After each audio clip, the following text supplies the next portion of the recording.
தமிழக box of collection எடுத்துக்கிட்டோம் அப்படின்னா இப்போதைக்கு விடுதலை 2க்கு செம்மையா போட்டி கொடுத்துக்கிட்டு இருக்கிறது யாரு அப்படின்னா முஃபாசா தி லயன் கிங். ஓகே, என்ன நடந்திருக்கு இது வரைக்கும் தமிழகத்துல முஃபாசா திரைப்படம் எவ்வளவு வசூல் ஈட்டி இருக்கு அப்படிங்கறதெல்லாம் டீடைல்டா பார்க்கலாம். காட்டுக்கே ராஜாவா இருக்கக்கூடிய சிங்கத்தை வச்சு இது வரைக்கும் 2 லயன் கிங் திரைப்படங்கள் வெளியாகி இருக்கு.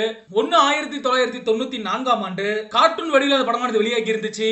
மிக சிறப்பான வரவேற்பு இருந்த காரணத்தினால தான் அதற்கு பிறகு 2019ஆம் ஆண்டு அனிமேஷன்ல தி லயன் கிங் திரைப்படமானது வெளியாகி இருந்துச்சு. மிகப்பெரிய ஹிட் அப்படின்னே சொல்லலாம். தமிழகத்திலே லைன் கிங் திரைப்படத்துக்கு அமோக வரவேற்பு இருந்துச்சு. குறிப்பா தமிழ் டப்பிங்ல காமெடியோட சேர்ந்து சிறப்பாவே கதையை சொல்லி இருந்திருப்பாங்க.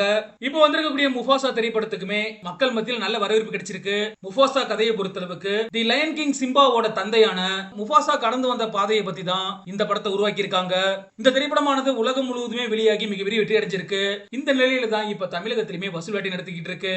இப்ப தமிழகத்துல 2 திரைப்படங்கள் பாக்ஸ் ஆபீஸ் கலெக்ஷன் அள்ளிக்கிட்டு இருக்கு.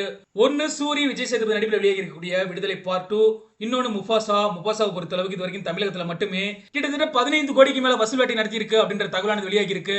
மொத்தமா இந்திய அளவுல 74 கோடி வரைக்கும் வசூல் ஈட்டி இருக்கு அப்படின்னு சொல்லியும் பாக்ஸ் ஆபீஸ் வட்டாரங்கள் தெரிவிக்கிறாங்க.